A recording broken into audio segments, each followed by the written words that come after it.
Shalom, shalom, shalom. Que l'Éternel Dieu vous bénisse. C'est la prophétesse Dorcas Titi. Ce matin, je me suis réveillée vraiment très heureuse parce que le Seigneur est vivant. Je voulais quand même partager avec toi cette expérience. Je voulais quand même partager avec toi ces témoignages qui est édifiant. La vie chrétienne est une vie de métamorphose. C'est-à-dire, tu ne peux pas rester statique sur la vie chrétienne. Je vais m'expliquer pour que vous puissiez comprendre. Chaque fois que vous dormez et vous vous réveillez, vous devez grandir dans la spiritualité. Vous devez améliorer votre vie chrétienne. Vous devez faire de nouvelles choses dans votre vie qui vous aident à aller de l'avant. Et les plus grands pièges que l'homme n'a jamais compris, parfois, c'est que quand vous recevez Christ, vous aviez une ancienne vie, vous aviez des habitudes auxquelles vous vous êtes conformé. Je servais Dieu et je remarquais quelque chose. Je remarquais que l'Éternel me traitait durement. Des fois, 3 fois plus que les autres. Ce que les autres pouvaient faire facilement, c'était les interdictions pour moi. Ce que les autres pouvaient faire calmement, pour moi, c'était des interdictions. Je ne pouvais pas le faire, je ne pouvais pas toucher. Chez moi, c'est comme si tout était interdit. Et cela faisait à ce que je n'étais pas à l'aise. Je me disais non. Mais si on sert le même Dieu, pourquoi Dieu me fait passer par ces choses? C'est avec le temps que j'ai compris. Il fallait que le Seigneur me traite durement pour améliorer mon comportement, pour améliorer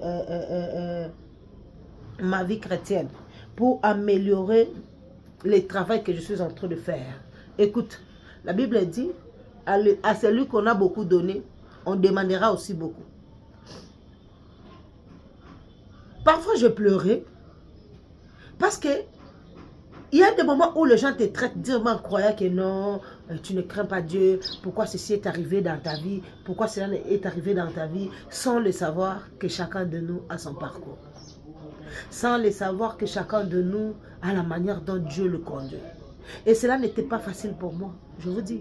Pour comprendre que Dieu voulait que des choses meurent en moi. Dieu voulait d'abord travailler mon intérieur. Dieu voulait d'abord me donner une sagesse venant du ciel. Dieu voulait d'abord briser les fondements construits par les hommes. Les fondements construits par mon éducation. Les fondements construits par l'éducation que j'ai reçue de l'entourage. L'éducation que j'ai reçue de l'école. Que je puisse comprendre que sans Dieu, je ne peux rien faire.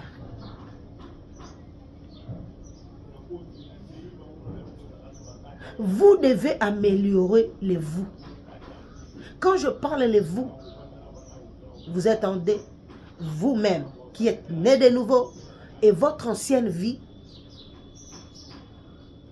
Vous devez travailler votre intérieur. Vous devez entrer et voir. Avant, quand j'étais dans le monde, comment j'étais. Aujourd'hui, je reçois Christ comme moi je suis. C'est le travail que le Seigneur était en train de faire avec moi. Le Seigneur m'a appris la maîtrise de soi. Le Seigneur m'a appris de pardonner aux personnes que je ne pouvais pas pardonner. Le Seigneur m'a appris, le Seigneur m'a donné un nouveau corps. Et je comprends que ce n'est pas encore fini. Dieu est en train de continuer à travailler. Dieu est en train de continuer de faire des choses en moi. Ce qui n'est pas matériel, par exemple. Ce qui n'est pas physique, mais à l'intérieur, il y a des choses que je dois changer. Nous devons faire mourir la chair. Dieu est en train d'enlever quelques parties de ma chair qui régnait en moi. C'est avec le temps que j'ai compris qu'il fallait que le Seigneur travaille tout ça. C'est avec le temps que j'ai compris qu'il fallait que Dieu enlève toutes ces semences-là. Et ce n'était pas facile. Je ne comprenais pas parce que ma vie, je sentais comme si ma vie était en train de marcher à contre-courant. Tout le monde allait à gauche, moi j'allais à droite. Et je me dis, Seigneur, pourquoi moi je vais à droite? Pas facile. Pas facile. Les gens prennent les chemins à gauche, tout le monde, mais toi, le Seigneur t'amène à droite. Maintenant, pose-toi la question, pourquoi le Seigneur m'amène à droite? Parce que Dieu le veut. Parce qu'il y avait des choses en moi qui devaient mourir. Parce qu'il y avait une partie de moi qui doit mourir. Et je dois continuer à travailler jusqu'à ce que je quitterai cette terre, jusqu'à ce que peut-être Christ reviendra. Il y a des choses qu'on doit enlever dans notre vie. Il y a beaucoup de gens qui crient. Moi, je me disais, non, moi, je crains Dieu. Moi, je marche avec Dieu. Mais j'étais encore colérique. J'étais encore raquinière. Et cela, je trouvais normal. Tu vois, moi, quand tu fais ceci, je fais cela. Tu vois, moi... Mais à moi, sur le plan inconscience, je n'avais pas le pardon qu'il faut pour les autres. Et Dieu me faisait passer par ces étapes-là pour me construire. Et il continue à le faire. Et parfois, je me plains, je dis, Seigneur, pourquoi tu me traites durement? Dieu me traite durement. Dieu me traite durement. Parfois, les choses que les autres reçoivent par facilité, Dieu ne veut pas que je puisse recevoir par facilité. Parfois, parce que... parfois, ça me fait rire. C'est après le temps que j'ai compris que tout ce que nous traversons sur cette terre, Dieu l'a planifié, Dieu l'a organisé. Toi qui es en train de me suivre, tu as servi l'Éternel depuis longtemps. Tu es resté au pied de Jésus depuis longtemps. Et là, tu ne sais même plus quoi faire.